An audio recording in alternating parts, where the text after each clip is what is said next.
Bonjour. Bonjour, merci et bienvenue à la première édition du sommet virtuel du climat. Je me présente, je suis Sarah Talandier-Lespinasse, économiste au CEREMA, Centre d'expertise publique au service de la transition écologique. Avant de rentrer dans le vif du sujet, quelques mots sur ce premier sommet virtuel. Comme vous avez pu le constater, c'est un événement 100% en ligne composé de 31 webconférences et d'un salon virtuel avec des stands virtuels le dernier jour. C'est un événement initié et coordonné par l'APCC, coporté par l'ADEME, l'ABC, la Fédération Sinov et le CEREMA. Cet événement a pour objectif de diffuser à la fois gratuitement et le plus largement possible les expertises et les retours d'expérience réplicables et concrets. Quel que soit en effet votre niveau d'engagement et d'avancement, l'idée est que chacun puisse trouver dans cet événement à la fois des clés, des réponses, des leviers d'action ou encore des solutions pour avancer encore plus sur la trajectoire de la neutralité carbone et de l'adaptation au nouveau monde qui va se présenter à nous. Nous remercions l'ensemble des sponsors et des partenaires que vous voyez ici pour leur soutien.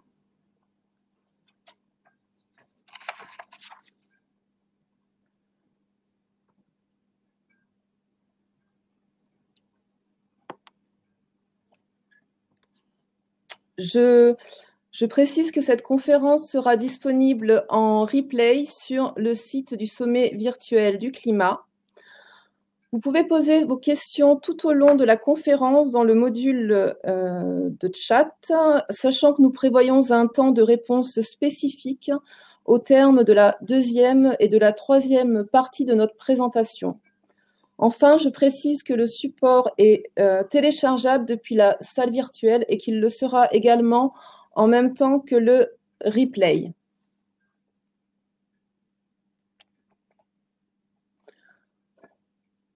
Quel est l'objectif de la présente conférence? Il s'agit de vous présenter une opération de réaménagement d'un espace public situé à Lyon, réaménagement pensé pour s'adapter sinon combattre les effets délétères du changement climatique. Le réaménagement de la place de Francfort qui jouxte la gare de Lyon-Part-Dieu a en effet été pensé pour réduire ce que l'on appelle le phénomène d'îlot de chaleur urbain. J'ai autour de moi, et je vais bouger la caméra afin que vous puissiez les voir. Donc, j'ai autour de moi deux représentants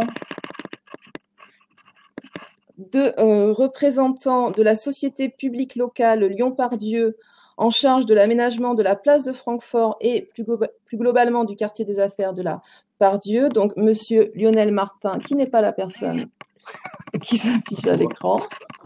Voilà, Lionel Martin. Thierry Perrault, donc tout de suite à ma droite.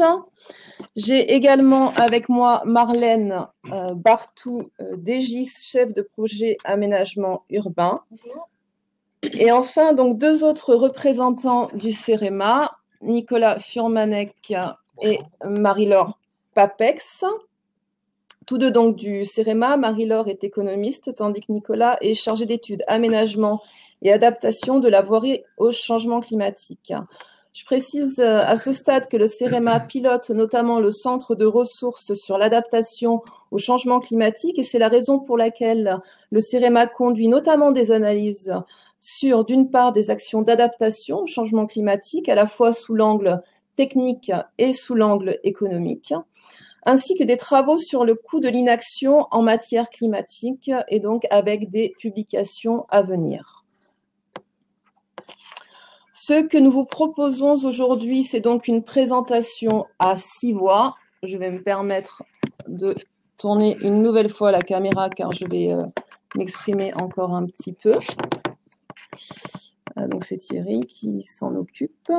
Voilà, je continue. Donc, ce que nous vous proposons aujourd'hui, c'est donc une présentation à 6 voix structurée autour des 3 points suivants. Je dirais d'abord quelques mots sur ce que l'on appelle l'effet d'îlot de chaleur urbain comme enjeu particulièrement prégnant en milieu urbain et en particulier à Lyon. La deuxième partie sera consacrée au réaménagement de la place de Francfort, conçue donc pour tenir compte des effets néfastes du changement climatique et donc être désormais résiliente face à eux. Donc cette deuxième partie, le réaménagement sera abordé sous l'angle technique. Et enfin, dans une troisième partie, nous évoquerons les coûts et les bénéfices de cette opération d'aménagement. Quelques mots pour commencer sur l'effet d'îlot de chaleur urbain. Alors, qu'est-ce que l'effet d'îlot de chaleur urbain? Le phénomène d'îlot de chaleur urbain correspond à l'observation de températures plus élevées en milieu urbain par rapport à la campagne environnante. Le phénomène d'îlot de chaleur urbain s'apparente à des microclimats urbains dont l'intensité est particulièrement marquée durant la nuit. C'est ainsi qu'en période printanière et estivale, les températures en ville peuvent être de 5 à 10 degrés supérieures à celles de la campagne proche. Quels sont les principaux facteurs de l'îlot de chaleur urbain? Ce sont d'abord les propriétés thermophysiques des matériaux, caractérisées par un albédo faible. C'est également l'occupation des sols, par exemple des sols minéralisés sans végétation, qui favorise donc ce phénomène d'îlot de chaleur urbain. La morphologie urbaine également, quand par exemple on a affaire à des voies de circulation importantes notamment. Et enfin, le dégagement de la chaleur issue des activités humaines comme les systèmes de climatisation, par exemple, favorise en fait cet effet d'îlot de chaleur urbain. Le phénomène d'îlot de chaleur urbain est un des principaux impacts du changement climatique par lequel la ville de Lyon est particulièrement concernée. Cette carte, donc issue du PNAC B2, PNAC pour Plan national d'adaptation au changement climatique, a de mon point de vue ce grand intérêt de rappeler à la fois les différents impacts du changement climatique en haut à droite et de les territorialiser. Et l'on voit ainsi que Lyon, mais c'est bien sûr le cas d'autres grandes villes, est particulièrement touchée par l'effet d'îlot de chaleur urbain. Et c'est donc la raison pour laquelle le Grand Lyon s'est doté d'un référentiel qui identifie les moyens à mettre en œuvre pour réduire les îlots de chaleur urbains, notamment en matière d'aménagement d'espaces publics. 3 actions sont préconisées dans ce référentiel. D'une part, donc, l'utilisation de revêtements clairs. La deuxième préconisation, c'est bien sûr la végétalisation des espaces. Et enfin, troisième recommandation, c'est permettre à l'eau de pluie de s'infiltrer dans le sol. En 2017, la place de Francfort, qui jouxte la gare de Lyon-Part-Dieu, a donc été réaménagée selon les préconisations de ce référentiel. Et donc, je vais maintenant pouvoir passer donc la parole à Thierry Perrault, directeur de projet économique Lyon-Part-Dieu, à la société publique locale Lyon-Part-Dieu, qui va vous présenter l'opération de réaménagement du quartier dans son ensemble, en fait, avant de zoomer dans un deuxième temps sur la place de Francfort. Bonjour à tous. Donc, effectivement, pour vous redonner quelques éléments de contexte, le quartier de la Part-Dieu donc, est un quartier central à Lyon, puisqu'il est à 1 km, on le voit sur la carte, du centre de la ville, de la presqu'île. Il est également à 1 km du parc de la Tête d'Or, donc c'est vraiment un espace central et qui a pu être aménagé dans les années 70 sur une ancienne caserne. Donc ça, c'est un élément favorable. Ce quartier a été aménagé sur des principes qui étaient deux gros principes, les principes d'urbanisme de dalle, évidemment, beaucoup pratiqués dans les années 70, et également à l'époque aussi du tout-voiture, puisque l'objectif c'était de pouvoir traverser Lyon rapidement, dans un contexte, donc début des années 70, 1971, de livraison du tunnel sous Fourvière. C'est un quartier également qui avait une vocation de centre décisionnel. C'est pour ça que vous avez une dominante forte en termes de nombre d'entreprises et de bâtiments de bureaux qui se sont construits au fur et à mesure. Ce quartier se voulait également mixte. C'est pour ça que vous avez un centre commercial qui est important, qui génère de nombreux flux, et également des logements, mais dans une part, et des équipements, puisqu'on a l'auditorium notamment et la bibliothèque. Donc ça fait un ensemble qui se voulait évidemment très cohérent au départ, mais les réorganisations en termes d'aménagement par rapport au quartier tel qu'il était prévu ont fait que c'est devenu un espace assez difficilement traversant entre l'est et l'ouest de l'agglomération. L'autre élément qui est important, c'est l'apparition de la gare. À l'époque, la principale gare était la gare des Brotteaux, au nord du quartier, et la gare de Perrache. La gare de la Pardieu n'est arrivée que tardivement en 1983 pour l'arrivée des TGV, donc sous-dimensionnée par rapport au fonctionnement global du quartier et de la ville. C'est pour ça que ce quartier a plutôt bien vécu dans sa dimension économique, mais est resté un quartier de flux avec des difficultés de plus en plus importantes pour les personnes pour s'y déplacer. Le fait que ce soit aussi un quartier d'urbanisme de dalle, comme on a pu le voir sur d'autres villes, est devenu un quartier de plus en plus chaud avec les évolutions climatiques. C'est également un quartier où les bâtiments ont progressivement vieilli et sont devenus au fur et à mesure des années 2000 de plus en plus obsolètes, notamment sur des conditions énergétiques. C'est pour ça qu'en 2009, à la fois pour les raisons liées au flux très important dans la gare et au risque de fermeture de cette gare, mais également par rapport au vieillissement prématuré du quartier, que les élus de la ville et de la métropole ont décidé de lancer un grand projet pour réaménager sur l'ensemble de ses dimensions ce quartier. Une mission a été créée à ce moment-là, en service de la métropole, qui est devenue en 2015 une ESPL. Donc le projet est lancé en 2009 et une ESPL créée en 2015. Alors une ESPL, c'est quoi? C'est une société publique locale. C'est un peu comme une SEM d'aménagement, mais uniquement avec des capitaux publics, et en l'occurrence, deux actionnaires majoritaires, la métropole et la ville de Lyon, qui ont confié à une équipe technique qui est maintenant composée de 25 personnes, une équipe pluritechnique, l'ensemble des volets d'aménagement du quartier.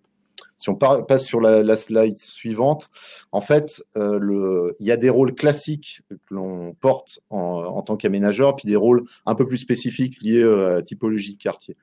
Les rôles classiques, on est aménageur des espaces publics et des infrastructures. On le verra tout à l'heure, et c'est dans ce cadre-là qu'on est intervenu notamment sur le réaménagement de la place de Francfort. On a également un rôle de donner une vision globale de l'évolution du quartier via l'intervention d'un groupement d'urbanistes, notamment le groupement de l'AUC, qui nous accompagne depuis le départ, justement pour donner des fils conducteurs au niveau des différentes dimensions urbanistiques. Et à travers ça, ça nous permet évidemment de travailler avec toutes les opérations immobilières privées, justement pour les intégrer dans ce plan d'ensemble.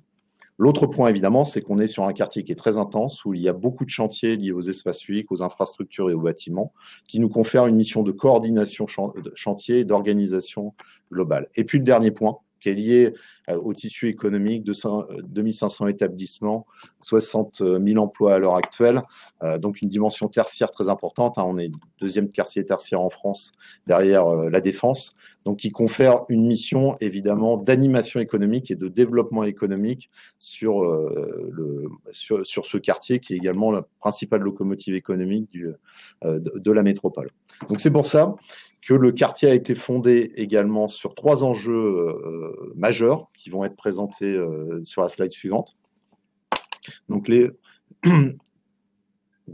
sur la slide suivante qui va arriver.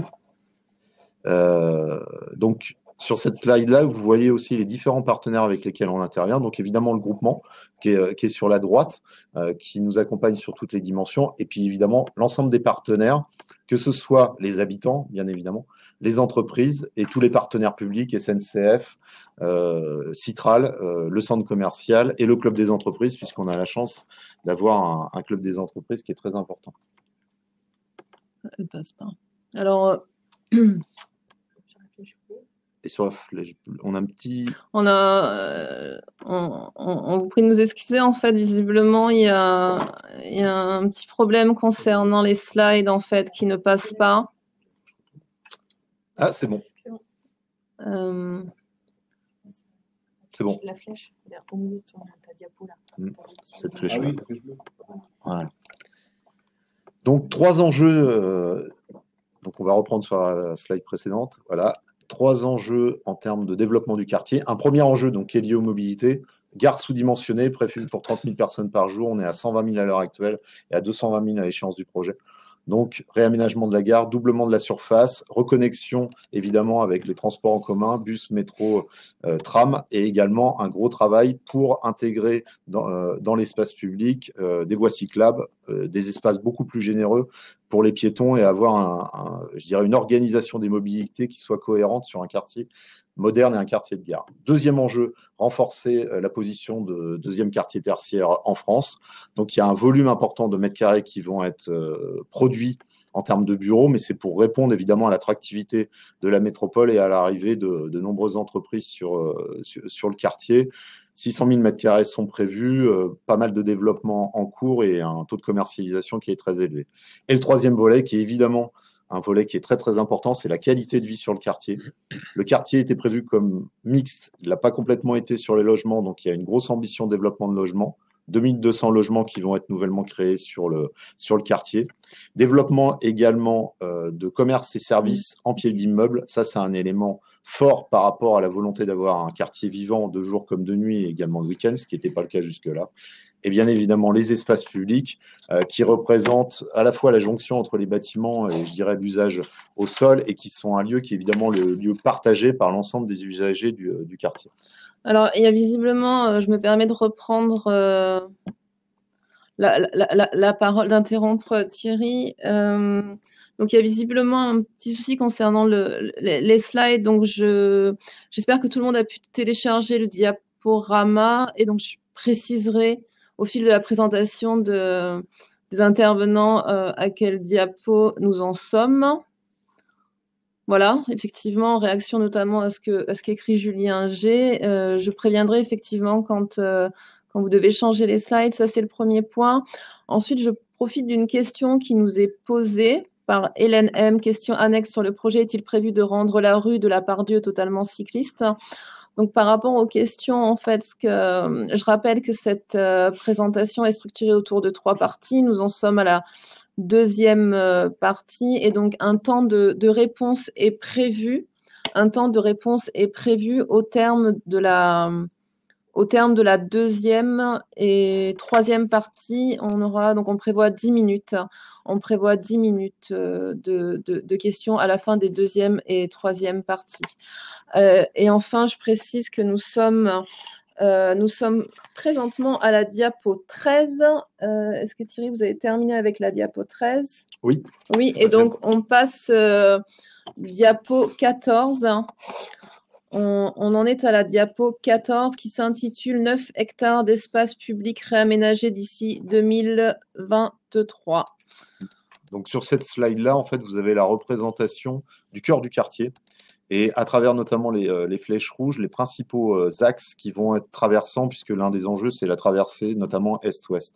Et sur tous ces axes, donc Vivier-Merle, rue Bouchu, notamment, et évidemment Place de Francfort dont on va parler, il y a un gros enjeu, notamment en direction des piétons, et de rendre les voies avec beaucoup plus d'aménités. Et c'est pour ça qu'il y a 30 hectares qui vont être aménagés dans le cadre du projet, dont 9 hectares entre maintenant et 2023 qui ont fait une phase relativement intense de modification. Et donc la place de Francfort est le premier. Donc nous passons à la diapo suivante, ouais. Intitulée Réaménagement de la place de Francfort. Donc diapo 15. Ce qui va nous permettre de rentrer dans le détail de ce qui s'est fait sur cette place-là. Effectivement, donc c'est maintenant Lionel Martin, Marlène Bartou ainsi que Nicolas qui vont prendre le relais pour présenter en fait les aspects techniques et les solutions adoptées dans le cadre de ce réaménagement. Et donc nous allons passer à la diapo suivante qui est donc la diapo 16. Et je précise donc que cette présentation va se faire en fait sous forme d'un dialogue croisé, le CEREMA posant les questions, la SPL et GIS répondant. Donc en fait, pour vous permettre de mieux suivre, on a affiché donc les questions à l'écran sur le diaporama avec des éléments de réponse, mais j'ai envie de dire que le diaporama est peut-être un tout petit peu moins indispensable, encore que vous verrez, il y a des illustrations. Voilà, je me tais pour laisser la place aux autres intervenants. Donc, bonjour à tous. Merci Sarah et Thierry Perrault pour ces éléments d'introduction et de contexte général du quartier de la Part-Dieu. Nous allons aborder à présent la présentation technique du réaménagement de la place de Francfort, qui est le premier espace public réalisé par la SPL, comme nous l'a précisé Thierry Perrault tout à l'heure. Ce réaménagement a pour objet donc s'adapter aux effets du changement climatique, en visant notamment de répondre à la solution de l'augmentation des températures à l'avenir, dans le contexte de changement climatique. Pour ce volet technique, je suis entouré de deux parties prenantes au projet, Madame Marlène Bartou pour Aegis et Monsieur Lionel Martin pour la SPL, que je vais interroger à tour de rôle. Donc, diapo 16. Pour commencer, je me tourne vers Lionel Martin afin qu'il nous éclaire, dans un premier temps, sur le contexte du projet de réaménagement, puis sur ses principaux enjeux. Bonjour. Alors effectivement, la place de Francfort s'inscrit, comme on l'a dit tout à l'heure, dans les 9 hectares qui sont à réaménager dans la phase 1 du projet Part-Dieu. Et ce qu'il faut comprendre dans cette place de Francfort, c'est que, elle est effectivement à l'est de la gare de la Part-Dieu, qui a pour particularité d'être une gare biface, et elle est à quelques centaines de mètres de cette gare de la Part-Dieu, qui est une gare très importante dans le réseau ferré français. Donc, elle supporte des flux piétons qui sont de l'ordre de 120 000 piétons jour à proximité de cette gare SNCF. Donc, c'est un espace extrêmement intense à la Part-Dieu, puisque extrêmement parcouru non seulement par les piétons, mais également, c'est une place qui sert également de gare routière, également de parking minute. Donc, c'est un espace multifonctionnel. Et ce qu'il faut comprendre, c'est qu'avant son réaménagement, cette place n'était pas une place. C'est-à-dire que c'était un espace qui était constitué d'enrobés, plutôt vieillissants, avec un petit peu d'espace vert sur la partie nord de la place de Francfort. Et en gros, on était dans un contexte extrêmement urbain et extrêmement favorable au phénomène d'îlot de chaleur urbain, puisqu'on avait toute la composition, tous les ingrédients pour que cette place soit extrêmement chaude, à savoir des revêtements minéraux. On voit effectivement, on peut passer la slide suivante et on verra un petit peu l'état de la place avant son réaménagement. Donc c'est l'image qu'on a sous les yeux, que vous avez sous les yeux. Donc effectivement, un espace exclusivement minéral, quasiment, d'écart sur la partie nord, d'écart intercité, et puis un parking minute en partie sud. Et l'espace dévolu aux piétons était extrêmement marginal, puisqu'il est représenté sur l'image que vous avez sur les yeux par ce trait jaune qui permettait de sortir de la gare et de rejoindre éventuellement la rue Flandin, mais c'était vraiment quelque chose de très, très marginal. Donc, effectivement, cette place, pour résumer, effectivement, c'est une place très proche du quartier, centrale dans le quartier de la Part-Dieu, un espace qui est multifonctionnel, comme on le voit ici, qui était très favorable aux îlots de chaleur et avec des usages piétonniers qui étaient insuffisamment pris en compte. Très bien. Donc, à travers votre première représentation de contexte, vous avez déjà esquissé des premiers éléments de réponse aux objectifs du projet. Est-ce que vous pouvez nous préciser en diapo 18, du coup, et aller plus loin dans la définition de ces objectifs du projet? Tout à fait. Effectivement, parmi les premiers enjeux du programme de réaménagement de la place, il y avait l'idée de redonner de la place aux piétons. C'est-à-dire qu'effectivement, on pense que maintenant, la place de Francfort, là où les piétons étaient très peu pris en charge, maintenant, plus d'un tiers de la place est réservée aux piétons. C'est bien ce qui était recherché dans le réaménagement. Donc ça, c'était un premier point. Mais on voulait que cette place qui était réservée aux piétons soit une place qui soit agréable à vivre, où il ferait bon à la fois circuler, mais où il ferait bon également stationner sur cette place. Donc on a essayé de redonner du confort d'usage. Donc on rejoint la thématique du sol facile qui a été abordée par Thierry tout à l'heure. Effectivement, un espace qui soit facile à circuler, mais également facile à stationner, avec de nombreuses assises et également de nombreux arbres. Puis, ce que lors des phases de concertation, les habitants du quartier, les usagers du quartier nous ont demandé de végétaliser beaucoup cette place et beaucoup les espaces publics de la Part-Dieu. Et puis, on a ajouté un objectif qui n'était pas forcément présent au tout démarrage du projet, mais qui était de désimperméabiliser la place de Francfort, puisque la métropole de Lyon se lance de manière assez intensive dans cette direction-là, de désimperméabiliser la ville. Et donc, la place de Francfort, de par son contexte, puisque c'est une place qui n'était pas, on va dire, une voirie, qui n'était pas vraiment une place, il y avait très peu de réseaux qui étaient présents sous cette place-là, permettait assez facilement, on le verra tout à l'heure, d'infiltrer les autres pluies. Et ça, c'était un des enjeux importants du projet et du programme de réaménagement de la place. Et puis, également, on avait on s'est aperçu au fur et à mesure des études que cette place était une place dont le sous-sol était pollué en grande partie, puisque c'était une place qui était un îlot bâti, abritant des ateliers, des industries. Et du coup, on a profité du réaménagement pour évacuer l'ensemble des terres polluées, de manière à redonner au sous-sol, on va dire, toute sa qualité. Et dernier point, qui est un point également important, puisque quand on travaille à la Pardieu, on s'aperçoit que les choses évoluent très rapidement. Eh bien, il fallait, dans la conception de la place de Francfort, imaginer son futur.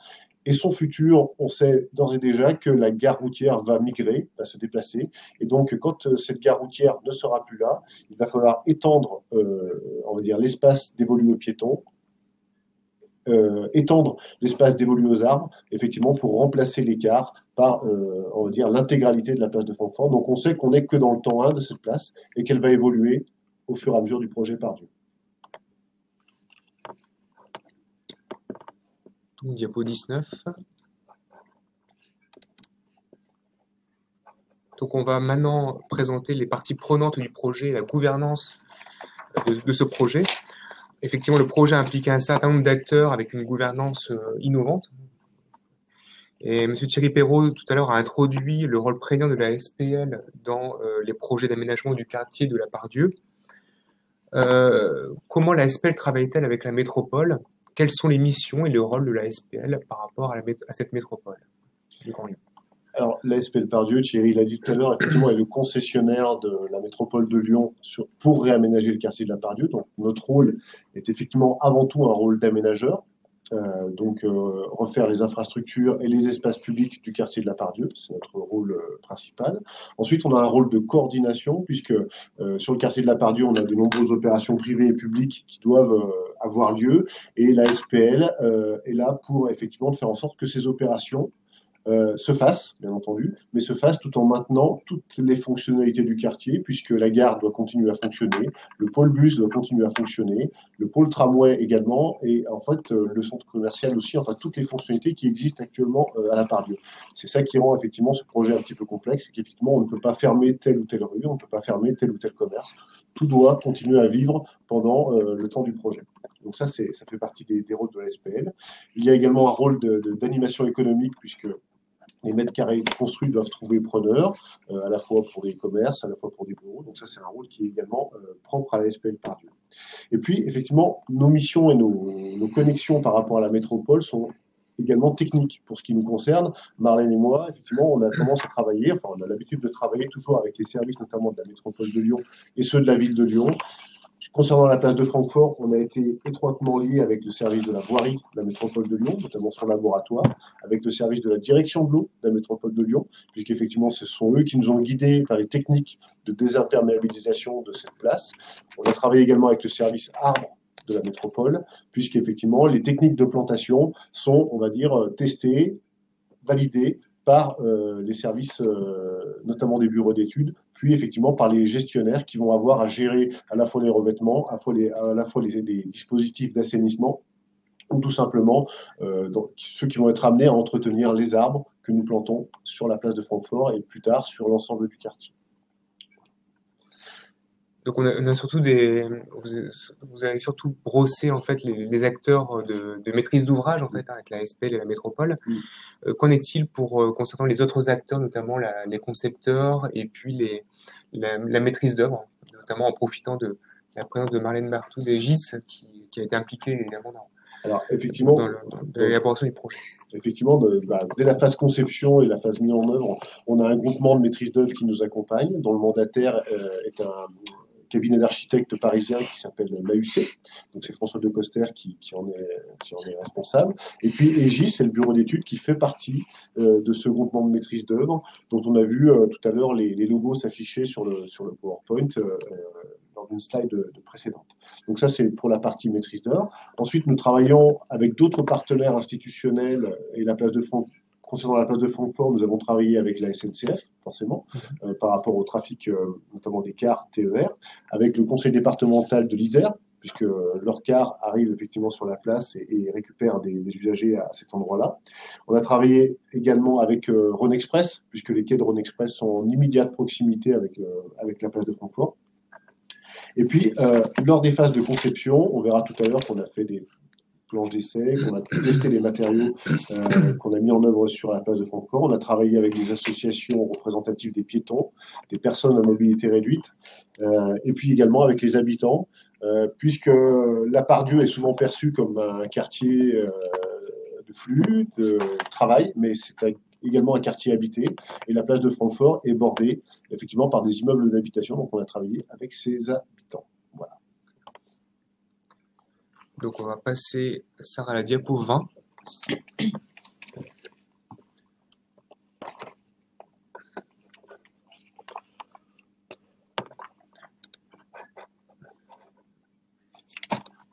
Alors, l'adaptation de la place au changement climatique a conduit à mettre en œuvre une démarche innovante. Alors pour nous, le CEREMA, le caractère innovant de la démarche, ce qui est affiché sur la diapo, la slide, réside dans la prise en compte de la contrainte climatique dès la conception. Que pouvez-vous nous dire là-dessus et quels sont les autres aspects innovants du projet? Et là, je me tourne vers Madame Marlène Barthou concernant cette mise en œuvre de solutions notamment et de démarches innovantes. Donc ces démarches innovantes, elles ont eu comme impact de devoir décloisonner les services de la métropole notamment. Chaque service est organisé en strates avec une partie bureau d'études, une partie travaux, une partie exploitation. Donc l'objectif, c'était de monter un projet qui convienne à chaque entité, sachant qu'ils n'ont pas tous les mêmes enjeux. Il y a également au niveau des services créé une transversalité. Donc le service donc de l'eau, de l'arbre et le service exploitant au niveau propreté. Donc, il faut associer tous ces services pour arriver à un compromis entre chaque difficulté que peut avoir les services. Nous avons également regardé, à partir d'un diagnostic ICU, donc qui montrait que la place était, du coup, comme le précisait Lionel Martin, mauvais en termes d'îlot de chaleur. Donc, on a pu tester des matériaux pour vérifier quel était le plus adéquat pour cette place. Donc, on en parlera tout à l'heure, c'était au niveau des planches d'essai, ce qui nous a permis en fait de combiner des solutions, à la fois jouer sur le revêtement, la couleur, le matériau, à la fois également sur le caractère des imperméabilisations qui apportait de la fraîcheur, donc réutiliser les eaux de pluie au plus près de là où elles tombent, et également apporter un effet d'ombrage et de cadre de vie par l'amener d'arbres. Donc c'est la combinaison, on va dire, de ces trois éléments qui a permis de répondre au caractère comment réduire l'îlot de chaleur.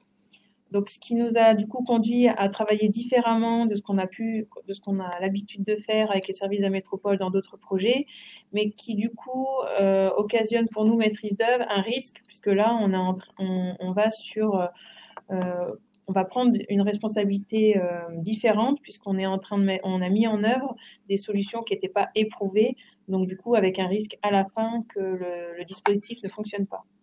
Donc du coup, voilà, la partie démarche innovante regroupe toutes ces thématiques-là. Très bien. On va passer à la diapo suivante, diapo donc 21. En poursuivant avec Marlène Barthou, concernant la présentation des trois solutions techniques que vous avez évoquées tout à l'heure, juste à maintenant, et notamment profiter de ce moment pour répondre à la question, la marge de sécurité que vous avez prévue dans la conception du projet en réponse à cette prise de risque, justement. Oui, donc tout à fait. Donc l'idée là était en termes de revêtement d'avoir donc on a, comme le disait tout à l'heure Lionel Martin, on a énormément de flux piétons à gérer. Donc ces flux piétons, ils sont souvent, vu qu'ils viennent de la gare, avec des valises, donc assez chargés. Donc l'objectif était d'apporter un confort de circulation pour les piétons le plus optimum possible, tout en ayant un caractère durable de la place, donc un caractère noble, et qui répondait également à la demande sur l'albédo. Donc du coup, on s'est très vite guidé vers du dallage granit, donc de coloris clairs vis-à-vis de l'albédo, donc on a pu tester sur les planches d'essai. Donc vis-à-vis de la taille, c'était pour assurer un confort de marche et on va dire, tirage de la valise.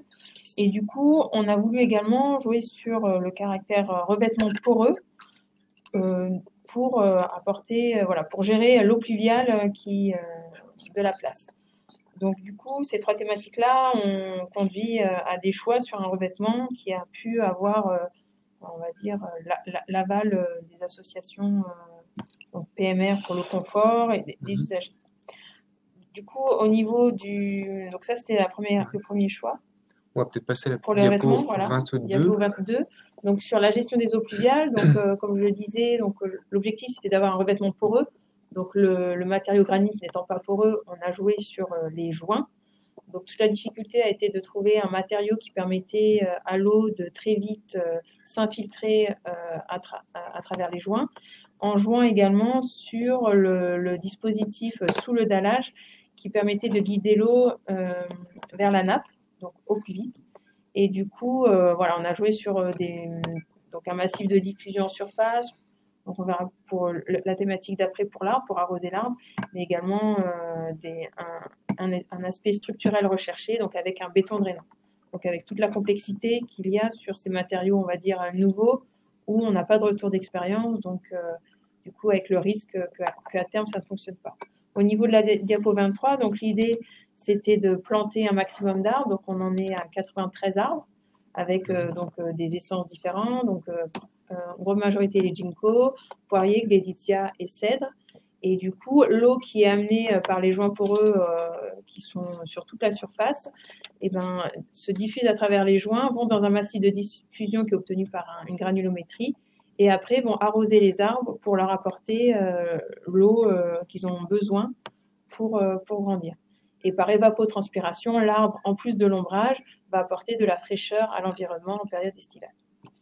Dans la mesure où c'est une solution innovante, en fait, est-ce que la mise en œuvre a été suivie a été précédée par une expérimentation, un test ou, Oui, tout à fait. Oui. On a réalisé des planches d'essai. Alors, effectivement, l'image qu'on a sous les yeux montre, en tout cas l'image de gauche, montre effectivement la planche d'essai que nous avions réalisée au stade avant-projet, donc au stade conception des études du projet des espaces publics, où on avait réalisé environ 150 mètres carrés d'espace public avant les vrais espaces publics de la Part-Dieu pour tester avec les gestionnaires, avec les bureaux d'études, avec les habitants, ce que nous allions faire sur la place de Francfort et également en partie ouest de la gare de la Part-Dieu plus tard. Et effectivement, ces planches nous ont permis de réajuster le tir, notamment, Marlène parlait des joints poreux. Eh bien, on a testé 3 joints avant de trouver le bon et avec les services, on est allé voir plusieurs fabricants jusqu'à choisir celui que nous avons mis en œuvre sur la place de Francfort et qui fonctionne. Et effectivement, ça a été très utile de ce point de vue-là. Très bien. Oui, une chose aussi que je n'ai pas dit, donc par rapport au caractère innovant ou le revêtement poreux, on a toujours le risque que les revêtements se colmatent. Donc on avait mis en place des grilles qu'on a appelées grilles de secours, donc au point bas de la place, qui permettaient en cas de forte pluie ou si jamais le revêtement se colmate, d'emmener directement l'eau à travers ces grilles dans le massif de diffusion. Donc ça nous a permis d'avoir un peu une alternative au cas où le dispositif ne fonctionne pas. D'accord. On va passer à la diapo 24, notamment la phase travaux, qui a duré du coup 14 mois, si je me trompe, avant une mise en service en décembre 2018, donc il y a tout juste 1 an maintenant. Alors là, on a des vues du chantier avec notamment la mise en œuvre du massif drainant. Je vous laisse peut-être commenter, en fait, Lionel et Marlène, ces photos.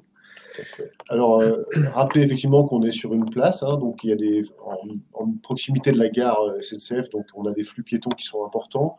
À toutes les étapes du chantier, on a eu au moins 2 itinéraires piétons qui étaient maintenus, 2 ou 3, parce que quelquefois c'était insuffisant. Il nous est arrivé de fermer certains itinéraires piétons et de s'apercevoir que les piétons allaient sur les plateformes tramway, générant des situations quelquefois insécuritaire, donc on a dû arrêter certaines phases de chantier par rapport à ça. C'est juste pour illustrer effectivement que quand on travaille sur des chantiers à la Part-Dieu, on fait pas ce qu'on veut en termes de fermeture de trottoirs ou des choses comme ça. Donc on a dû jongler avec ces contraintes-là et intégrer nos contraintes propres au chantier, puisqu'on n'est pas sur un chantier, on va dire, de VRD classique, puisque le fait de réaliser un massif drainant d'environ 3000 m3 nous a obligés à terrasser sur une profondeur d'environ 2 mètres. Donc, du coup, quand vous faites un trou de 3000 m3 sur cette place-là, forcément, les piétons ne peuvent pas circuler sur l'ensemble de la surface qui est concernée par cette fosse. Donc, on a dû s'adapter par rapport à ça. De la même manière, comme vous voyez sur la slide qui est sous nos yeux, on a mis en place des enrobés drainants. Et les enrobés drainants, c'est très pratique pour drainer l'eau, comme son nom l'indique. Par contre, quand on a commencé à faire circuler des valises à roulettes sur ces enrobés, on s'est aperçu qu'ils avaient tendance à se dégrader très vite et on a eu des plaintes par rapport aux usagers de la place sur des phases provisoires. Mais quand même, effectivement, il a fallu rectifier le tir par rapport à l'utilisation et par rapport à la création des cheminements en lien avec ça. Donc toutes ces contraintes, on les a surmontées durant ces 14 mois, mais elles ont toujours été là et on a appris avec Marlène, avec Aegis sur ces sujets. Très bien.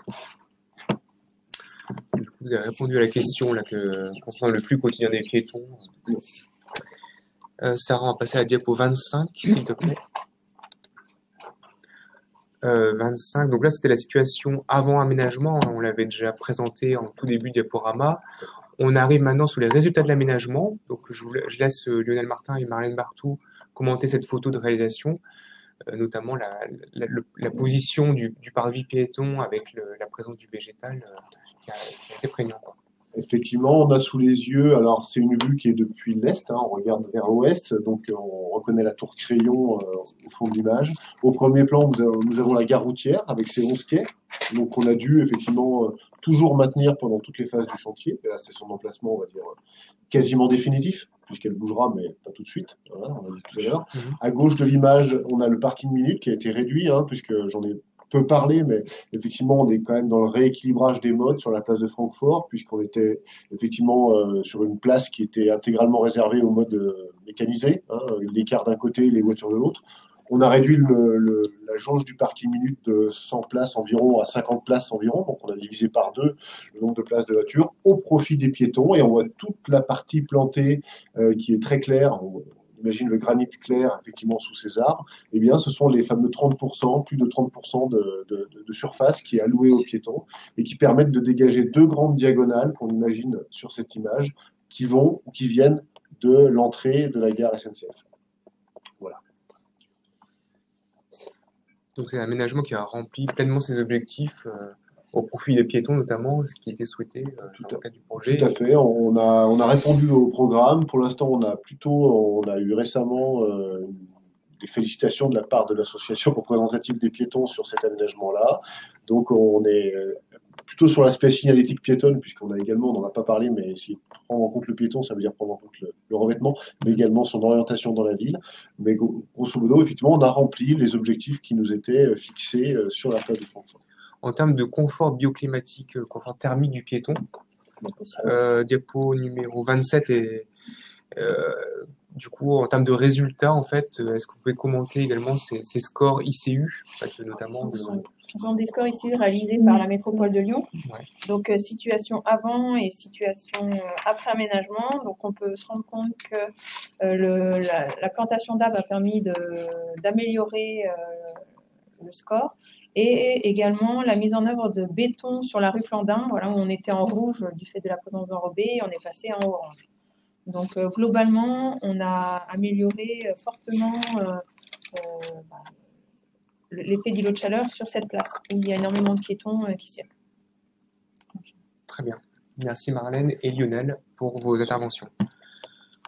On va donc maintenant pouvoir passer à la phase des questions. Donc, nous en avons d'ores et déjà noté une dizaine dont je vais me faire le relais auprès des intervenants.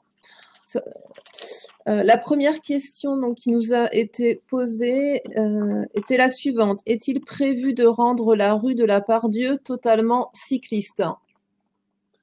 Alors, je vais me permettre d'essayer de répondre à cette question. La rue de la Part-Dieu, pour ceux qui ne connaîtraient pas, effectivement, c'est une rue qui est dotée d'un aménagement cyclable, qui est extrêmement fréquentée à l'heure actuelle, puisque je crois que c'est une des pistes cyclables les plus parcourues de toute l'agglomération lyonnaise. Et il se trouve qu'elle ne fait pas partie du projet Part-Dieu, cette rue de la Part-Dieu, et à ma connaissance, effectivement, il n'y a pas de projet pour la rendre 100% cyclable. Voilà. Et pour peut-être compléter cette réponse-là, en fait, comme on l'a dit, on a un périmètre de concession. Et le périmètre de concession d'aménagement, on a un certain nombre d'actions qui sont entreprises, mais évidemment, est limité physiquement. Alors, la rue de la Pardieu, il y a un tout petit tronçon qui est dans notre périmètre, mais comme l'a dit Lionel, la plupart du périmètre est à l'extérieur. Et puis il y a un autre aspect, c'est que le quartier, l'objectif, c'est de le rendre poreux et de ne pas créer des goulots d'étranglement aussi pour les voitures, parce qu'il y a quand même de la circulation automobile, et renvoyer tout sur des axes extérieurs pourrait poser un certain nombre de problèmes. La deuxième question était la suivante. Est-il prévu de proposer un système de grand parking sécurisé pour les vélos? Alors, oui, effectivement. Alors, dans le projet Pardieu et dans tous les aménagements qui sont en lien avec la gare, bien entendu, il avait été prévu de réaliser une vélostation qui faisait cruellement défaut donc, à côté de la gare de la Pardieu, qui est une grande gare, compris au niveau national. Et donc, côté ouest, effectivement, côté de la place Béraudier, il y a une vélostation de 1500 places qui est prévue d'être réalisée à horizon de la tranche 1 des opérations, c'est-à-dire on parle de 2023, 2024, effectivement. Et côté est, donc côté place de Francfort, il y a également une vélostation qui est prévue, donc qui sera réalisée par la SNCF, et on parle d'une jauge de 500 places. Donc effectivement, ça fait bien partie de la réflexion et du projet Pardieu que d'accueillir des cyclistes en intermodalité depuis et vers le trafic ferré. Tout à fait. Globalement, il y a 2600 places qui sont prévues, tout compris pour les vélos. Alors, la troisième question portait sur les coûts. Alors, je la formule, mais tout en sachant que la question des coûts est abordée dans un troisième temps, en fait. Donc, ce sera la partie suivante, mais pour que vous l'ayez en tête quand vous démarrez, pouvez-vous nous donner le coût moyen au mètre carré de désimperméabilisation? Voilà, ça c'est une question qui porte sur les coûts et donc que nous évoquerons dans un deuxième temps, si vous nous le permettez. Quatrième question qui nous a été posée. Ah non, ça c'était un commentaire dont je me fais le relais. Vous ne devez pas vous ennuyer en ce moment entre la ville et la métropole. Voilà, donc ça c'était un commentaire en ligne. J'enchaîne si à moins juste pour dire un mot, en fait, on peut rassurer la personne qui a posé la question. Il n'y a aucun souci de travail avec les services gestionnaires. Comme l'a rappelé Lionel, on travaille depuis longtemps sur la conception et le suivi des espaces publics et on le poursuit dans toutes les périodes. La cinquième question qui nous a été posée était la suivante. Pouvez-vous nous dire quels outils vous avez utilisés pour évaluer les effets d'îlots de chaleur urbains et pour montrer l'impact bénéfique des solutions mises en place? Je vais la reposer. Oui. Pouvez-vous nous dire quels outils vous avez utilisés pour évaluer les effets d'ICU et montrer l'impact bénéfique des solutions mises en place? Alors, effectivement, ça fait référence aux images qu'on a pu voir avec des données cartographiques où chaque fois qu'un matériau est en rouge, il est plutôt défavorable en termes d'ICU. Quand il est en vert, il est plutôt vertueux, entre guillemets. C'est un outil qui est utilisé par la métropole de Lyon, service de l'écologie, du développement durable, et qui, effectivement, on s'est limité à leur donner nos projets d'aménagement sous forme de plan, en fait, et sous forme de légendes matériaux, avec du béton, de la pierre, des arbres ou pas des arbres. Et effectivement, c'est sur cette base-là que ces cartographies-là ont été réalisées. Et c'est la métropole de Lyon qui a eu la gentillesse de nous les transmettre. Et je crois que ces cartographies score ICU sont utilisées maintenant à chaque projet d'aménagement que la métropole porte sous sa maîtrise d'ouvrage. Alors, une question extrêmement précise. Quelle matière pour le joint poreux? C'est un sable polymère. Oui, un sable polymère, tout à fait. Alors, vas-y. Oui, donc du coup, on a dû tester donc plusieurs joints pour que cela fonctionne. Donc et du coup, celui qu'on a mis en œuvre et qui fonctionne en termes de capacité de l'eau à pénétrer, c'est un sable polymère. En surface avec une granulométrie en dessous. Donc voilà, le joint en fait sur son épaisseur totale, c'est un mélange de sable polymère et une granulométrie particulière. La septième question qui nous a été posée était la suivante. Avez-vous pensé à des solutions de rafraîchissement à partir d'eau en complément de solutions sur l'albédo? Alors, la présence de l'eau sur l'espace public, effectivement, en lien avec les îlots de chaleur, on parle beaucoup de brumisateurs, on parle beaucoup de fontaines, on parle de choses comme ça. Pour être tout à fait concret, sur la place de Francfort, on a mis une borne fontaine, qui est une solution de rafraîchissement assez classique et qu'on trouve de manière habituelle. Après, quand on est sur des solutions de type brumisation, on n'a pas proposé cette solution-là, notamment à cause du fait qu'en termes de gestion, souvent c'est un peu compliqué et que les services ne sont pas toujours outillés pour ce type de solution technique. Mais effectivement, les brumisateurs, on commence à en trouver beaucoup, soit en provisoire, soit en définitif sur l'espace public. Et c'est des solutions qui pourraient être mises en œuvre et qui pourraient satisfaire les usagers, effectivement, notamment par temps caniculaire. Mais ce n'est pas le cas sur la place. Et le problème des fontaines, c'est qu'on a une place où on a énormément de flux piétons.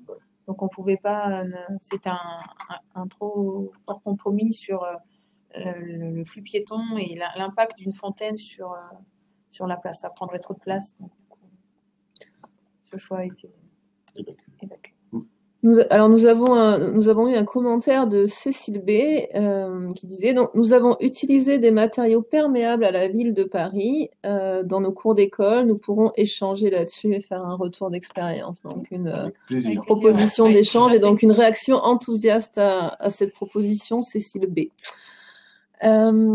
Les arbres fruitiers sont-ils impossibles en espace urbain? Alors, à chaque fois, effectivement, qu'on propose des arbres fruitiers en espace urbain, on déclenche une sorte de polémique en lien avec la propreté des espaces publics qui sont juste dessous. Donc, effectivement, nous, on a des poiriers sur la place de Francfort, mais c'est un poirier de Chine. Donc, les poires, il faut être extrêmement minutieux pour voir les poires, parce qu'elles sont toutes petites, en fait. Et en général, elles sont mangées par les oiseaux avant même de tomber. Et donc, du coup, effectivement, ça, les services, notamment en charge de la propreté, ont accepté ce type d'essence. Mais effectivement, les arbres fruitiers, en général, c'est compliqué de proposer leur présence sur l'espace public. Même si on a régulièrement des demandes dans ce sens. Comment les arbres sont-ils alimentés l'été? Avez-vous un système de stockage des eaux de pluie? Alors, en fait, le stockage des eaux de pluie, c'est le mélange terre-pierre. L'ensemble de la place, donc il y a 93 arbres, donc l'ensemble de la place, en fait, c'est une fosse d'arbres. Et du coup, on est parti sur un indice de vide propre au mélange qu'on a mis en œuvre. Et c'est ce mélange qui fait office de réserve d'eau avant de s'infiltrer dans le bon sol. Donc du coup, l'été, on considère qu'on aura malgré tout une quantité d'eau qui permettra à l'arbre de survivre aux périodes de forte chaleur. La 11e question qui nous a été posée était la suivante. Y a-t-il des critères autres que techniques qui ont guidé le choix des matériaux, comme par exemple une réflexion sur les matériaux locaux ou encore à faible empreinte carbone ou encore en matière d'espèces adaptées au contexte urbain? Et je n'ai pas la fin de la question, mais je pense que vous avez compris l'esprit en fait. Alors, sur les essences d'arbres, alors c'est plutôt à la fin, effectivement, sur les essences, de manière, on a choisi 4 essences sur le projet Pardieu que Marlène a évoqué tout à l'heure. Ces essences ont été choisies pour leur capacité à résister aux fortes chaleurs l'été, donc le ginkgo, le cèdre, tout ça. C'est des arbres qui sont capables de survivre même en carence hydrique. Et puis sur la question de la pierre, malheureusement, on n'a pas une pierre qui est locale. Il faut dire qu'à Lyon, on n'a pas de présence de granit de carrière, on va dire importante de granit à proximité immédiate de la ville. Donc notre granit vient d'Espagne, exactement. Il a été choisi parce qu'il était extrêmement clair. C'est un granit qu'on appelle Alba, donc il réagissait bien par rapport à l'albédo. Donc ça, c'était un des premiers critères. Et puis forcément, donc on a un architecte qui travaille sur ces questions-là. Donc il avait choisi un revêtement, ce granit-là, parce qu'il était beau et qu'il semblait bien correspondre aux attendus du projet Pardieu. Et l'autre élément, c'est qu'on a choisi un revêtement modulaire parce que la Pardieu est un espace qui doit vivre bien dans la durée et que le granit, c'est une pierre qui est extrêmement dure. Et donc, si un concessionnaire réseau venait à faire une tranchée à la Pardieu, l'idée, c'est d'enlever les pierres, de venir faire la tranchée et de remettre les pierres ensuite au-dessus, de manière à ce que le quartier soit, on va dire, comme au premier jour, le plus longtemps possible. Voilà. Et au niveau des planches d'essai, on avait testé différents granites, donc des granites français également. Oui. Et du coup, voilà, pour les questions d'albédo, de dureté, ce choix s'est porté sur du coup, ce granit d'Espagne.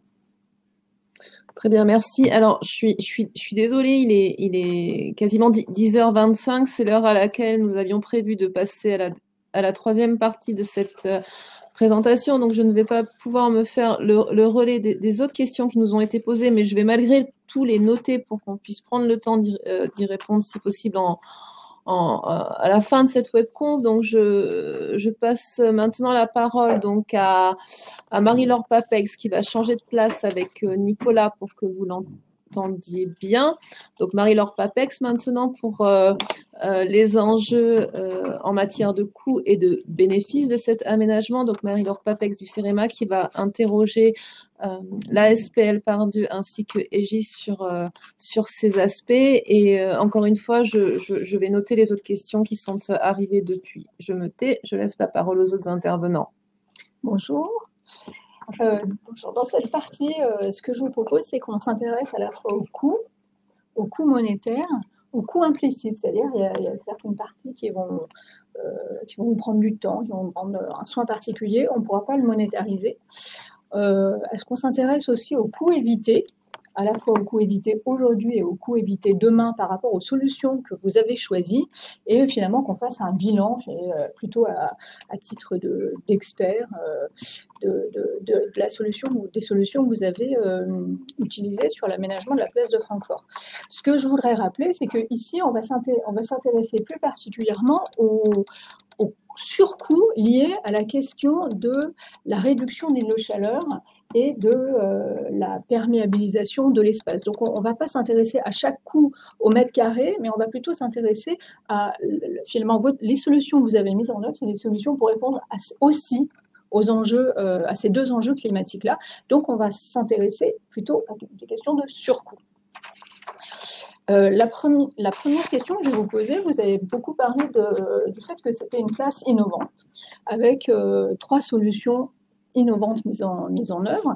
Est-ce que vous voulez bien, s'il vous plaît, Lionel Martin, nous parler des coûts ou des surcoûts que vous avez eus pour la première partie de l'innovation, qui était les planches d'essai? Tout à fait. Alors, je l'ai évoqué tout à l'heure, donc dès la phase conception, l'idée s'est faite jour de réaliser un échantillon du projet Pardieu en miniature.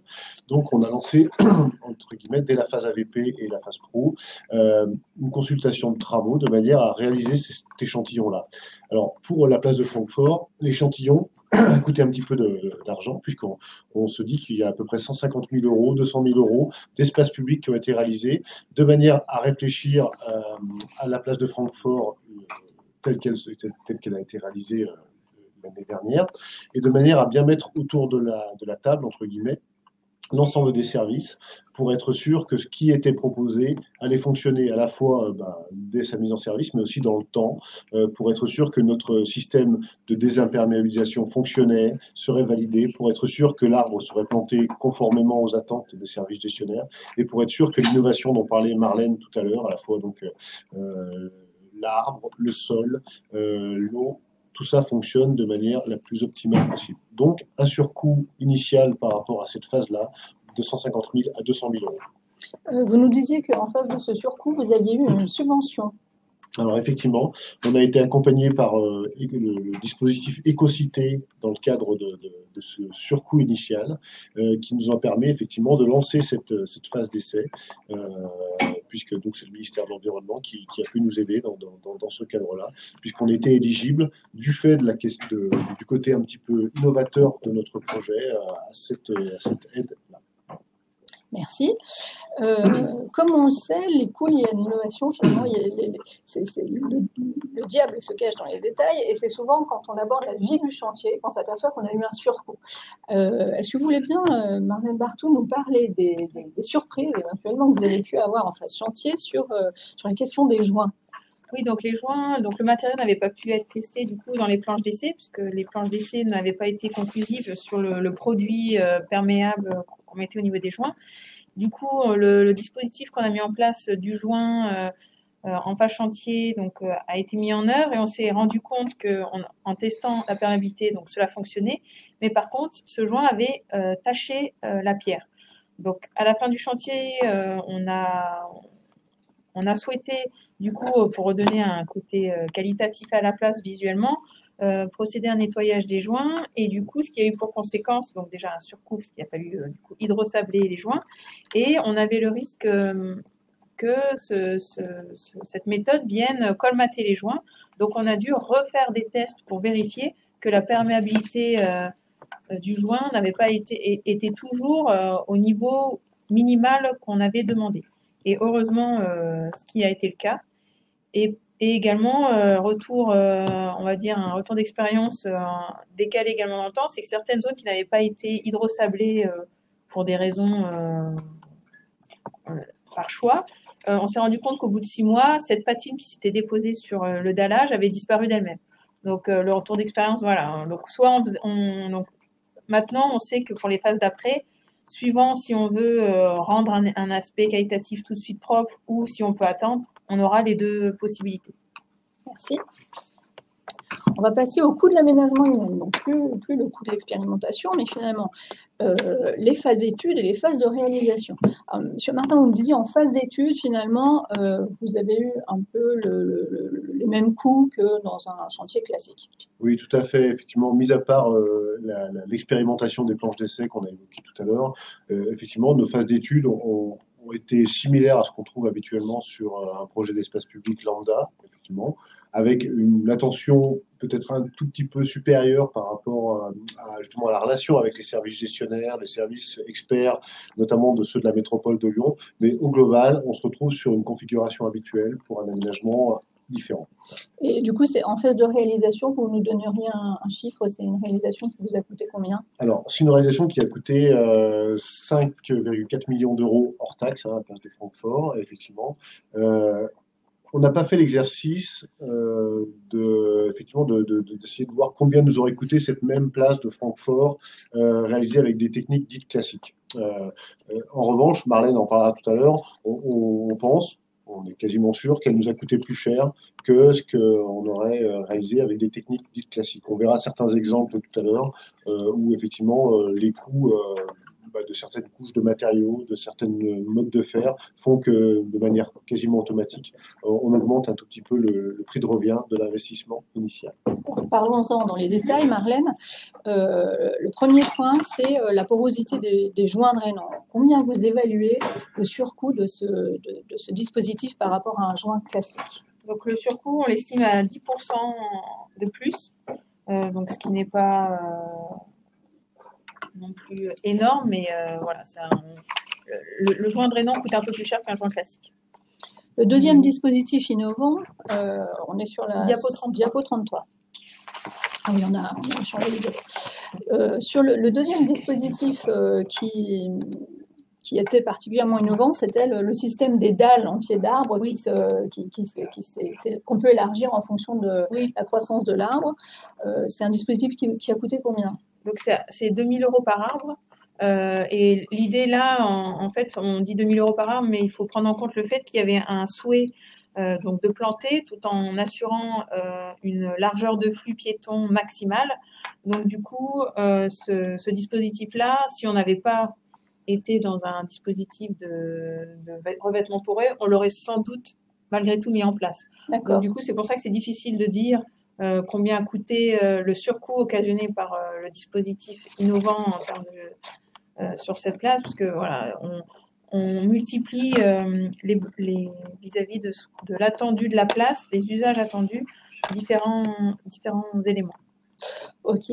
Par contre, sur le dernier point, la question du béton drainant associé à un massif de diffusion, là, on est bien sur une solution qui vise à la désimperméabilisation de la place. Donc, on n'est pas dans un dispositif classique. Et là, quel est le surcoût donc le béton drainant, on estime à 40% par rapport à une structure classique, sachant que le béton drainant est sous le dallage. Donc, du coup, le béton drainant n'est pas soumis à de la circulation piétonne, donc avec les risques de dégradation qu'on connaît sur ce revêtement-là. Et le béton drainant reste un dispositif qui est encore, on va dire, avec des secrets industriels, donc difficile de pouvoir comparer suivant chaque entité. Pour répondre, ça j'enchaîne, Oui. du coup, pour répondre à certaines des questions qu'on va avoir par rapport à des coûts au mètre carré, on a choisi de ne pas donner des coûts au mètre carré pour pas mettre des entreprises en difficulté. Donc, on va se contenter finalement de faire une évaluation plutôt par rapport à un pourcentage. Voilà.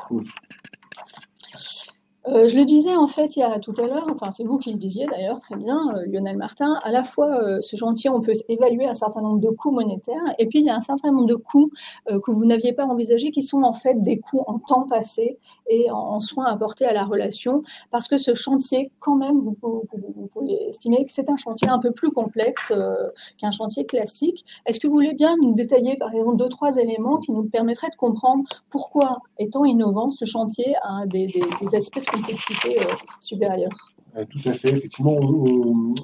Déjà, un des premiers éléments de cette place de Francfort, qui est vraiment dimensionnant dans la gestion du chantier, ça a été le terrassement et la réalisation de cette fosse terre-pierre, qui est une fosse terre-pierre énorme, puisqu'elle fait 3000 m3. Et on s'est aperçu, et cette fosse terre-pierre, on l'a réalisée au mois de janvier 2018, ce qui était un mois de janvier extrêmement pluvieux, effectivement. Marlène s'en souvient encore, effectivement, et le problème du matériau terre, de la terre végétale, c'est que c'est un matériau qui est extrêmement sensible à l'eau. Et les deux fonctions de cette fosse terre-pierre, c'est à la fois forcément d'abriter les arbres, d'héberger les arbres, et également de supporter la future place de Francfort. Et on n'arrivait pas, à cause de cette pluviométrie, à obtenir les portances qui sont nécessaires. Donc on a dû ajourner un petit peu le chantier. Recommencer, défaire, refaire. Voilà, repurger pour justement. Donc ça nous a occasionné des délais supplémentaires, certainement des coûts supplémentaires par rapport à cela. Et effectivement, ça a été un des enseignements de cette place de Francfort, c'est qu'effectivement les fausses terre-pierre, il faut essayer de les caler dans des périodes, on va dire, où la pluie se fait un peu moins fréquente. Ça, c'est un point important. Et peut-être que Marlène pourrait parler des engins de chantier qu'on a dû également adapter selon certaines phases. Du coup, par rapport aux différentes couches qu'on a mis en œuvre, au-dessus du mélange terre-pierre, donc on a un massif de diffusion, donc c'est en fait une granulométrie un peu plus fine. Et du coup, le problème, c'est qu'une fois mis en œuvre, les typologies de véhicules qui étaient amenés à circuler risquaient de s'enfoncer. Donc, les entreprises ont dû modifier le matériel pour pouvoir s'adapter en fait aux conditions intrinsèques du projet, mais qu'on n'avait pas forcément identifié en phase projet. Une autre chose aussi, c'est que on a mis en œuvre du béton drainant.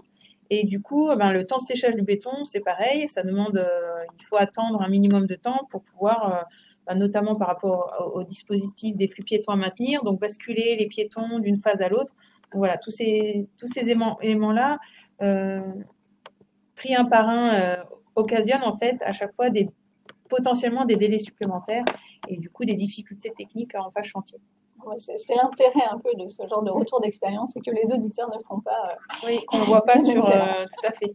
L'image finale ne permet pas d'avoir un visuel sur ces difficultés-là. On va maintenant parler des coûts évités.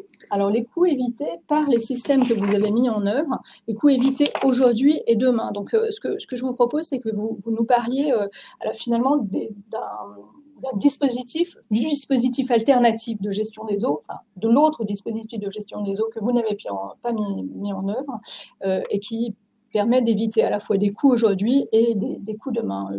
Oui. Je me permets, je suis désolée de t'interrompre, Marie-Laure, mais en fait, je précise que nous avons un petit problème donc concernant le diaporama donc qui n'apparaît plus de notre côté. Donc c'est la même chose de votre côté à vous qui nous suivez. Donc juste je précise qu'on est diapo. Nous sommes diapo 35. Donc nous sommes diapo 35, sachant que le diaporama n'apparaît plus non plus chez nous, mais donc diapo 35. Bon, mais rassurez-vous, c'est pas très grave parce que de toute façon, dans ce diaporama, à la différence de la partie présentée par notre collègue Furmanek tout à l'heure, cette partie-là, il n'y a aucune image. Donc de toute façon, c'est pas très gênant. Donc, sur les coûts évités aujourd'hui et les coûts évités demain, Monsieur Martin, vous voulez bien nous expliquer en quoi la solution vous avez choisi à éviter d'autres coûts, s'il vous plaît. Alors, par rapport aux coûts évités aujourd'hui, effectivement, au début de la conception de la place de Francfort, on avait imaginé, par exemple, de réaliser un dispositif drainant qui soit quelque chose de particulier, quelque chose qui soit en matière plastique, au milieu de la place, des casiers en plastique, en fait, qui permettait d'avoir un coefficient, un indice de vide de 95%, qui permettait du coup de limiter l'ouvrage en tant que tel. D'accord. Et ça, c'est un dispositif qui aurait été particulier aux eaux pluviales. Et les services de la métropole, notamment, nous ont dit, mais nous, on veut pas forcément ce genre de choses. Ce qu'on aimerait, c'est quelque chose de complètement intégré, qui serve à la fois à l'arbre, à la fois à l'eau, à la fois à la place. Et donc, du coup, on s'est recentré vers la fosse terre-pierre, qui correspondait à tous ces enjeux, qui était un objet qui était relativement éprouvé en termes de réalisation et qui ne nécessitait aucune gestion ultérieure. C'était ça qui était intéressant aussi. C'est qu'on a un dispositif drainant qui récupère les eaux, un massif drainant qui permet de récupérer je crois des pluies trentonales, si je ne me trompe pas, et effectivement, qui n'a pas de gestion associée. Et ça, c'était intéressant. L'autre aspect, c'est qu'effectivement, tous ces choix sont faits avec les futurs gestionnaires, et on a fait une place qui est sans tuyaux. Par contre, il y a quelques grilles qui restent effectivement sur cette place, mais beaucoup moins de grilles que si nous avions réalisé un espace dit classique avec un système d'assainissement, on va dire, sous forme de canalisation. Et du coup, on a quelques grilles qui restent. On n'a pas pu faire l'économie de les laisser. Certaines sont des grilles de secours, d'autres sont des grilles qui servent notamment à la gare routière, en point bas forcément, et effectivement, et quelques drains assez courts. Et effectivement, normalement, il y a très peu d'entretien, pour pas dire pas d'entretien du tout sur cette place en termes de gestion de l'assainissement. Et l'eau pluviale est amenée directement au milieu naturel, donc c'est-à-dire qu'on limite aussi l'amener d'eau propre à la station d'épuration et donc au traitement de ces eaux. Alors nous, on n'a pas budgété finalement le surcoût d'un système classique, mais on pense quand même que c'est nettement supérieur au surcoût que vous avez eu du fait des innovations que vous avez choisies. Il y a d'ailleurs des travaux du CEREMA sur l'évaluation en coût global de ces solutions. Par contre, on se pose toujours la question de savoir, bon, très bien, ça coûte finalement peut-être un peu plus cher, mais et demain, en termes de maintenance, est-ce que ça ne va pas finalement coûter plus cher? Alors, comment vous êtes assuré? Enfin, d'abord, est-ce que ça coûtera plus cher en maintenance? Enfin, vous disiez non. Et comment vous êtes assuré que ça ne coûterait pas plus cher en maintenance? Très classiquement, en associant les services gestionnaires à chaque étape de l'action. Dès les planches d'essai, on a pu même essayer de travailler sur les espaces témoins pour voir un petit peu comment ils allaient être entretenus par la suite. Chaque élément est validé, les grilles d'évacuation sont validées, les drains sont validés, la fosse terre-pierre a fait partie de cette validation également. Et nous, on a essayé de travailler sur un projet qui tienne compte de la réfaction de la ressource financière publique en termes de gestion. Et normalement, on pense qu'on a atteint notre objectif, y compris d'un point de vue de gestion ultérieure. Très bien, on va arriver donc au bilan. Est-ce que c'est correct, est-ce que je peux dire, est-ce que c'est juste si je dis que cet aménagement finalement est bien adapté aux effets du changement climatique? Oui, tout à fait. Effectivement, je pense qu'on a réalisé une mini-forêt urbaine aux portes de la gare de la Part-Dieu, et du fait de la présence de l'arbre, du fait du côté très clair des matériaux employés, du fait de cette infiltration, eh bien, on peut se dire qu'on regroupe quand même beaucoup d'atouts dans cette place de Francfort pour contrer les effets néfastes du réchauffement. Deuxième point, il a été légèrement plus cher à réaliser, mais sauf si on tient compte des coûts évités, donc du fait qu'il n'y a pas de réseau, on est d'accord avec ça, il a été légèrement plus cher à réaliser, mais en revanche, pour la maintenance, pour demain finalement, combien ça coûtera demain, la maintenance, ce sera autant, voire moins qu'un aménagement classique. On pense que c'est moins cher, qu'il y a moins d'interventions à prévoir, moins d'heures de personnel à prévoir et moins de travaux à prévoir. En revanche, on repart sur les coûts qui ne sont pas directement monétaires. Ce chantier vous a demandé une planification plus fine en amont, c'est ça? Oui, tout à fait. Alors effectivement, plus de contraintes au moment du chantier, notamment pour tout un tas de contextes, mais notamment en lien avec notre projet qui visait à infiltrer plus d'eau, donc à terrasser plus profond, à terrasser lors de phases propices, entre guillemets. Et donc effectivement, il y a plus de soins à apporter au démarrage par rapport à ça, mais l'idée c'est de faire partager, et cette conférence est bien à cette idée-là, de faire partager ces difficultés-là pour que les futurs aménageurs puissent en prendre connaissance. Après le site, on avait beaucoup d'usages à maintenir pendant le chantier, donc ce qui n'a pas aidé. On a combiné dans un espace assez réduit beaucoup d'éléments qui sont difficiles à faire cohabiter ensemble. Oui, mais ça aurait été le cas même si ça n'avait pas été une place exemplaire en termes d'adaptation au changement climatique. Deuxième point, en revanche, ça vous a demandé, vous le disiez, un peu plus de concertation et de travail finalement de coproduction. Vous confirmez ça? Oui, tout à fait, parce qu'il faut faire changer les pratiques, surtout au niveau des gestionnaires qui ne sont pas forcément friands des méthodologies d'exploitation ultérieure. Donc, il faut leur... voilà, on est aidé avec les services de la métropole, mais c'est toute une pédagogie à mettre en œuvre. Merci. Écoutez, Monsieur Martin, je vous laisse le mot de la fin. Quel est le bilan pour vous de cet aménagement? Eh bien, pour nous, la place de Francfort, on est plutôt satisfait parce que, comme on l'a vu tout à l'heure, on a atteint les objectifs. Et surtout, on est content de par sa pérennité. C'est-à-dire qu'on a réalisé un aménagement simple, robuste et donc résilient, et qui nous permettra effectivement d'envisager le projet Pardieu de cette manière-là, avec cet atout-là, pour effectivement faire en sorte que les 9 hectares qu'on doit réaménager dans le temps 1 puissent répondre à l'ensemble de ces enjeux et puissent effectivement satisfaire le plus possible le milieu lyonnais. Je tiens à préciser que vous retrouverez l'ensemble de ces éléments dans une fiche qui va être publiée en collaboration SPL CERMA, qui apparaîtra dans les semaines à venir. Merci à tous les trois. Je vais maintenant me faire donc le relais des questions qui nous ont été posées. Je vais commencer par les questions d'ordre plutôt économique, sachant qu'il y a d'ores et déjà eu des éléments de réponse, me semble-t-il, après que les questions aient été posées. Première question très précise. Quel était le montant de la subvention qui vous a été versée et quel pourcentage, quelle part cette subvention représentait par rapport au coût total du projet? Alors, c'était dans le cadre du dispositif Écocité, qui est un plan d'investissement d'avenir, donc qui prend en compte les volets d'innovation liés aux différents projets. Donc, il ne prend pas l'ensemble des aménagements. Donc là, en l'occurrence, il a pris en charge l'expérimentation. Donc, sur 450 000 €, il a pris 35%, ce qui est un chiffre élevé par rapport à Écocité. Donc, la subvention représente 160 000 €. Pour compléter, vous avez eu aussi une subvention de l'Agence de l'eau. Exactement. Alors oui, effectivement, c'est vraiment pour la place elle-même et pour les techniques de désimperméabilisation et les travaux afférents. Effectivement, on a eu une subvention d'environ 65 000 € de la part de l'Agence de l'eau. Et ça nous a aidé effectivement à développer nos techniques sur la place de Francfort et à bénéficier aussi des supports techniques de l'Agence de l'eau, ce qui était intéressant quand même. Alors, deuxième question sur sur la partie coût-bénéfice. En termes de bénéfices attendus, justement, à combien estimez-vous la réduction de consommation d'eau grâce à la récupération des eaux pluviales pour l'arrosage des arbres? Je veux bien essayer. Alors, je ne me lancerai pas dans les données chiffrées par rapport à ça, mais ce qu'il faut savoir, c'est qu'à Lyon, par rapport au patrimoine arboré, on a tendance à arroser au début, c'est-à-dire lors des 3 premières années de plantation de l'arbre, où l'entreprise qui a planté l'arbre vient arroser lors des périodes estivales, notamment les arbres.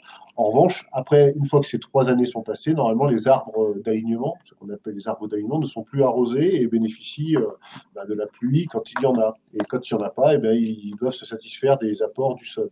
Et nous, on pense qu'effectivement, là où, sur une technique classique de plantation, les arbres sont quand même moins bien traités que ce qu'ils sont sur la place de Francfort, puisque je faisais le rapport du mètre cube de terre-pierre par arbre sur la place de Francfort. Je crois qu'on doit être à peu près, si je peux être de 30 mètres cubes par arbre, ce qui est énorme par rapport à ce qu'on fait habituellement sur une plantation d'arbres d'alignement, puisqu'on est plutôt de l'ordre de 15 mètres cubes maintenant.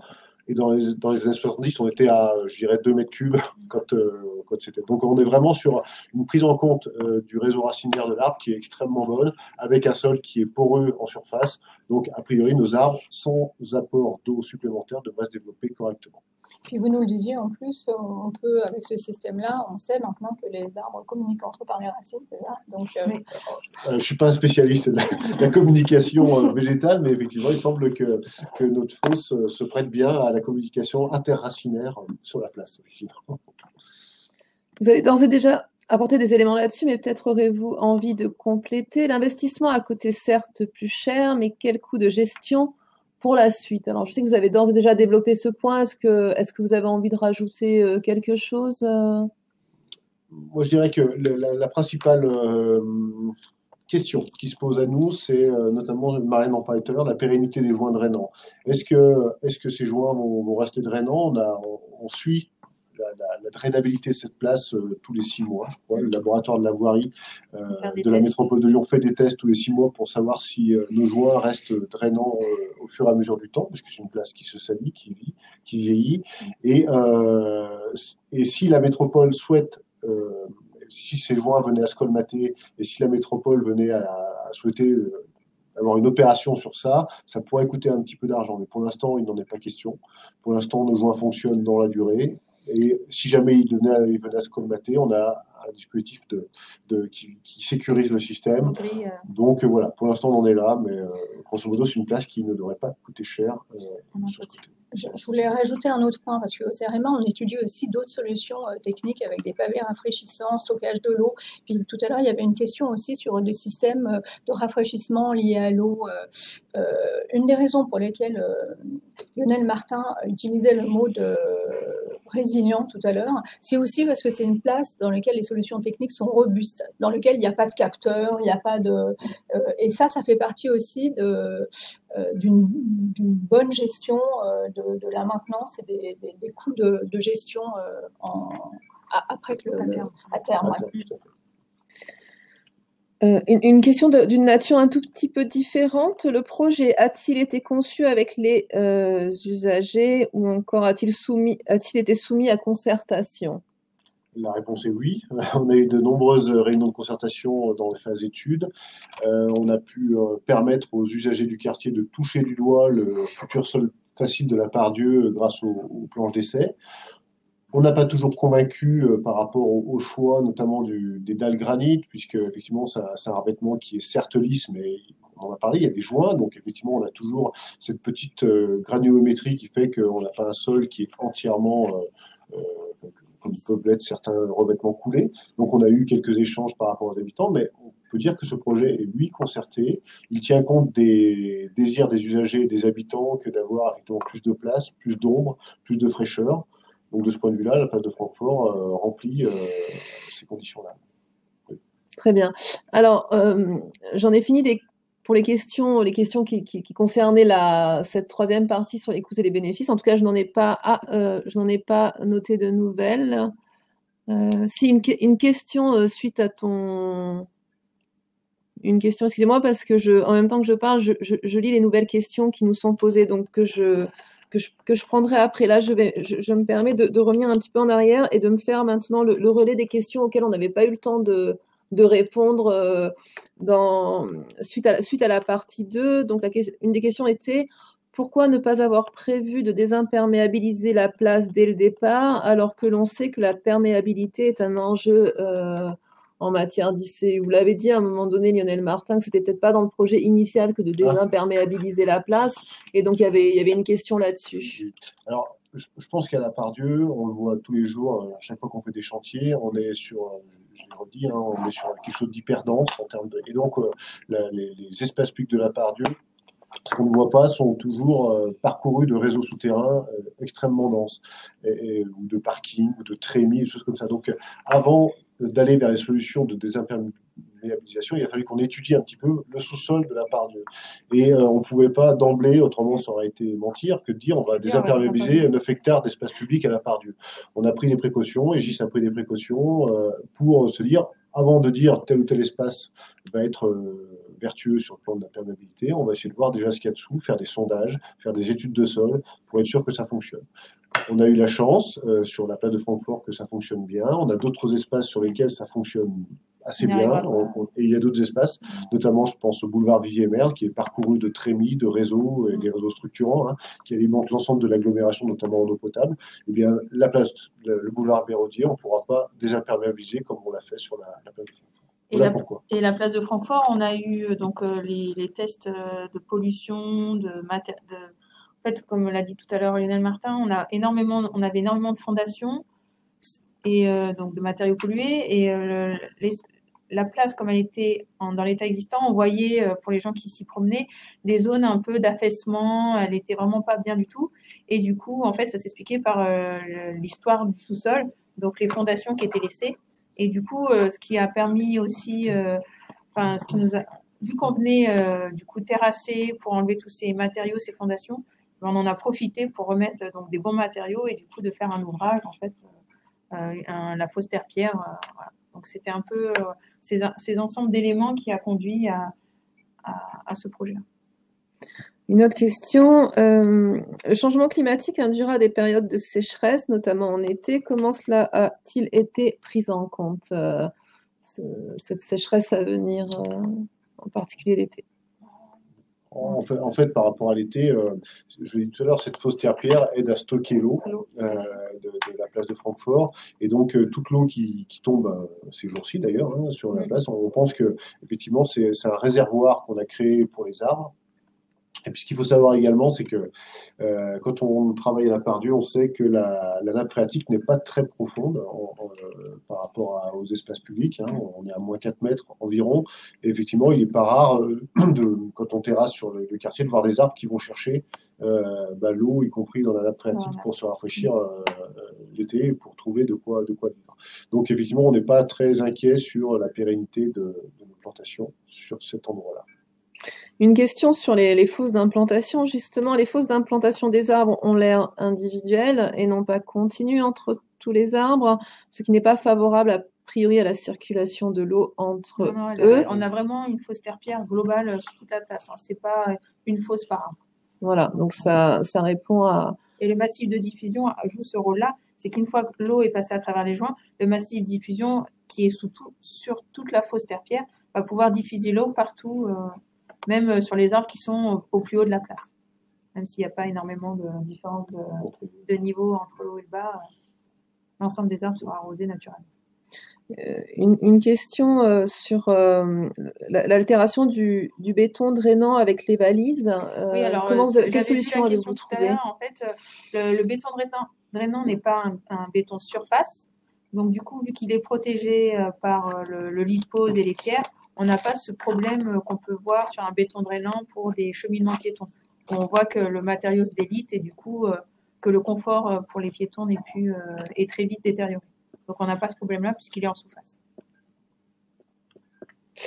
Une avant-dernière question a priori. Pourquoi ne pas avoir utilisé des noues ou encore avoir fait apparaître du sol vivant? Fallait-il maximiser la surface utilisable par les piétons?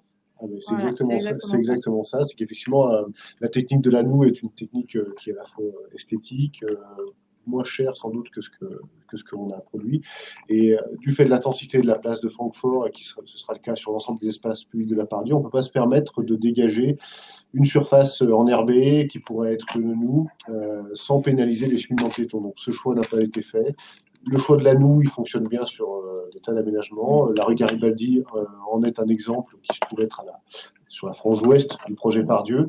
Donc là, on a une noue qui est conséquente, d'environ 4 mètres de large. Mais effectivement, les flux piétons sont un peu moins denses quand même sur la rue Garibaldi que ce qu'ils sont à proximité de la gare SNCF. Donc du coup, nous, on n'a pas fait le choix de la noue sur l'ensemble de nos espaces publics. Puis la noue, ça va bien pour un aménagement linéaire. Là, on est sur une place, donc pour le nivellement, ce qui n'était pas forcément adéquat. Une dernière question sur l'intitulé de l'action Écocité, de manière à pouvoir la retrouver sur l'explorateur. Eh bien, on vous répondra.